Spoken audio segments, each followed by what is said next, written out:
నమస్తే, welcome to social post. నేను మీ మాధురి. ఈ రోజు మనతో పాటు ఉన్నారు మొక్కమల పీఠాధిపతి గారు శ్రీధర్ గురూజీ గారు. నమస్తే గురూజీ. శ్రీమంత్రి గురూజీ, మనకి ఉగాది రోజు స్టార్ట్ చేసుకుంటే మొదటి రోజు ఏ అమ్మవారికి మనం పూజ చేసుకోవాలి, అలాగే పూజా విధానం ఏంటి, ఏ గ్రహ దోషం ఈ అమ్మవారిని పూజ చేయడం ద్వారా పోతుంది, దానికి ఏం చేయాలి? తప్పకుండా తల్లి, మనం ప్రధానంగా వసంత నవరాత్రులు, వీటిని ఆది నవరాత్రులు అంటారు.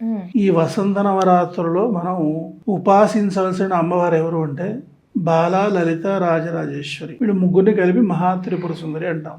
ఈ మహాత్రిపుర సుందరిని ఉపాసన చేయాలి. దేవీ శరన్నవరాత్రుల్లో దుర్గాదేవిని ఏ విధంగా అయితే మనం ఉపాసన చేస్తామో అదే ప్రకారంగా మనం వసంత నవరాత్రుల్లో ఈ మహాత్రిపుర సుందరిని ఉపాసిస్తాం. ఇలా ఉపాసిస్తూ ప్రధానంగా ఏంటంటే ఉగాది నాడు మనం పంచాంగ శ్రవణం చేస్తాము. మనకి ఈ వసంత నవరాత్రులు అంటారు, అలాగే మనకి దసరాకి సంబంధించి నవరాత్రులు అంటారు. ఈ రెండింటికి తేడా ఏంటి గురుజీ? ఆ సమయంలో దుర్గాదేవిని ఆరాధన చేయాలి, ఈ సమయంలో మహాత్రిపుర సుందరిని ఆరాధన చేయాలి. వారాహి నవరాత్రులు వస్తాయి, ఆషాఢ మాసంలో నవరాత్రులు. వారాహిదేవిని అమ్మవారికి సైన్యాధ్యక్షురాలు ఆవిడ, అప్పుడు వారాహిని ఉపాసించాలి. అలాగే శ్యామల నవరాత్రులు వస్తాయి, అమ్మవారి యొక్క మంత్రిని శ్యామలాదేవి, ఆవిడని ఉపాసించాలి. ఈ నలుగురికి నవరాత్రులు ఉన్నవి, మిగిలిన వాళ్ళ నవరాత్రులు. అవునమ్మా. ఈ యొక్క వసంత నవరాత్రుల్లో మనం ప్రధానంగా మొదటి రోజు ఉగాది వస్తుంది. ఆ రోజు మహాత్రిపుర సుందరి 10 రోజులు ఉపాసన చేస్తూ, మొదటి గ్రహం ఏమిటి? రవి. రవిగ్రహ దోషాన్ని పోగొట్టేటువంటి అమ్మవారు మాతంగి దేవి రవి దోషాన్ని పోగొడుతుంది. ఈవిడ్ని శ్యామలాదేవి అని, రాజశ్యామలాదేవి అని, వీణాశ్యామలాదేవి అని, వేణుశ్యామలాదేవి అని, లఘుశ్యామల అని, మాతంగి అని, రాజమాతంగి అని కూడా పిలుస్తారు. ఇన్ని స్వరూపాలు ఉన్నాయి. ఈ యొక్క అమ్మవారి యొక్క మహామంత్రాన్ని రవిదోష నివారణకు మనం ఒక 1000 సార్లు జపం చేసుకుని ఒక కొబ్బరికాయ కొట్టి మంగళహారతి ఇస్తే ఆ సంవత్సరం పొడుగునా కూడా రవిదోషం పీడించదు. అంత శక్తి ఉంటుంది. ఈ మహామంత్రం కూడా చాలా చిన్నది. ఓం ఐం నమః ఉచ్చిష్ట చాండాలి మాతంగి సర్వజన వశంకరి స్వహ. ఓం ఐం నమః ఉచ్చిష్ట చాండాలి మాతంగి సర్వజన వశంకరి స్వహ. ఓం ఐం నమః ఉచ్చిష్ట చాండాలి మాతంగి సర్వజన వశంకరి స్వహ. ఇంతే మంత్రం. 1000 సార్లు జపం చేయడం, ఒక టెంకాయ కొట్టడం, మంగళహారతి ఇవ్వడం, అంతే చాలు. సంవత్సరం మొత్తం రవి ఏం చేయలేడు మనల్ని, మన జోలికి రాడు. అంత ఫలితం ఉంటుంది. ఎందుకని? ప్రతిరోజు కూడా చేసుకోవచ్చు. రోజు 11 సార్లు చొప్పున ఈ మంత్రం జపం చేసుకోవచ్చు. అలాగే శక్తి ఉంది 27 సార్లు, ఇంకా అవకాశం ఉంది 54, ఇంకా అవకాశం ఉంది 105 సార్లు. తీవ్రత ఎక్కువ ఉన్నప్పుడు.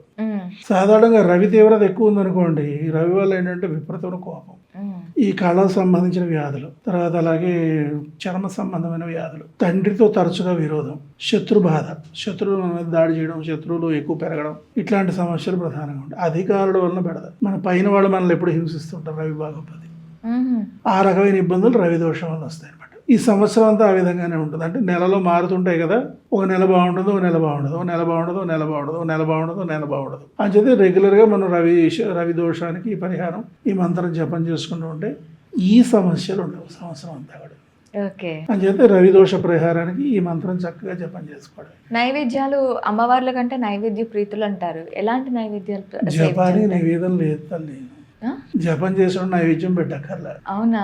గుర్తుపెట్టుకోండి, ఇక్కడ పూజా విధానాలు చాలా రకాలు ఉన్నాయి. పూజ చేసేటప్పుడు నైవేద్యం ఉంటుంది, స్తోత్రపారాయణ నైవేద్యం లేదుగా, అలాగే జపానికి నైవేద్యం లేదు, ధ్యానానికి కూడా నైవేద్యం లేదు. మాట్లాడితే నైవేద్యాలు అంటారు, ఎందుకు అర్థం కాదు. అయితే జపం చేయటమే ప్రధానం. అలాగే మనం దోషంలో ఒక్కొక్క కొబ్బరికాయ కొట్టేస్తాము, మంగళహారతి ఇస్తాం, అంతా అయిపోయింది కదా. వేరే ఏమి చేయాల్సిన, అతి సులభంగా మనం ఈ దోషాన్ని పోగొట్టుకోవచ్చు. చాలా సులభోపాయం తల్లి. నా చేత చాలా మహిమ అనమాట. అది నేను ప్రత్యక్షంగా అనుభవించాను. ప్రత్యక్షంగా నేను సాధన చేసి సత్ఫలితాలు సాధించి మా బంధువులకి, మా కుటుంబ సభ్యులకి, మా మిత్రులకి, మా సన్నిహితులకి, తర్వాత అలాగే మా శిష్యులకి, మా భక్తులకి అన్నీ ఇచ్చి చేయించిన తర్వాత ఫలితం వచ్చిన తర్వాతే ఛానల్స్లో చెప్పడం మొదలుపెట్టాను. ఎందుకంటే ఊరికే పొడిగా చెప్పడానికి నేను ఊరికే వచ్చేసి నేను చెప్పట్లా. నాకు అంత అనుభవం ఉంది. సత్ఫలితాలు సాధించిన కోకొల్లలుగా ఉన్నారు ముఖాములు వచ్చినటువంటి వాళ్ళు.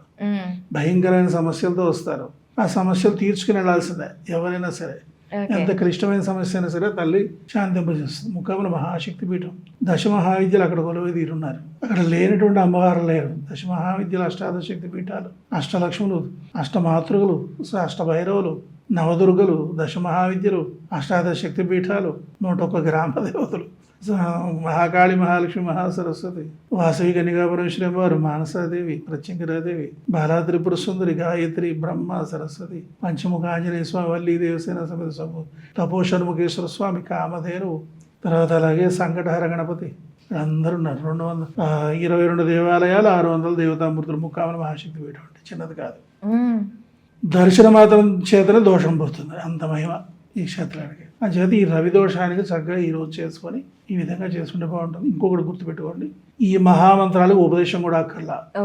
పార్వతీ వారు పరమేశ్వరుడు నుండి నేరుగా లోకోద్ధరణ కోసం లోకానికే ఉపదేశం చేయించినటువంటి అద్భుతమైనటువంటి మహామంత్రాలు ఇవి. అంచేత మళ్ళా గురువు గారి దగ్గరికి వెళ్ళాలి, వాళ్ళకి ఏదో వాళ్ళు అడిగినంత దక్షిణ సమర్పించాలి, తర్వాత ఇంకా బట్టలు పెట్టాలి, ఇవే లేవు. ఈ మంత్రం చక్కగా నేను రాసిస్తాను ఛానల్ కింద వచ్చేట్టుగా మీరు ఏర్పాటు చేయండి, అందరూ సంతోషిస్తారు. ధన్యవాదాలు. శ్రీమాత్రి నమః.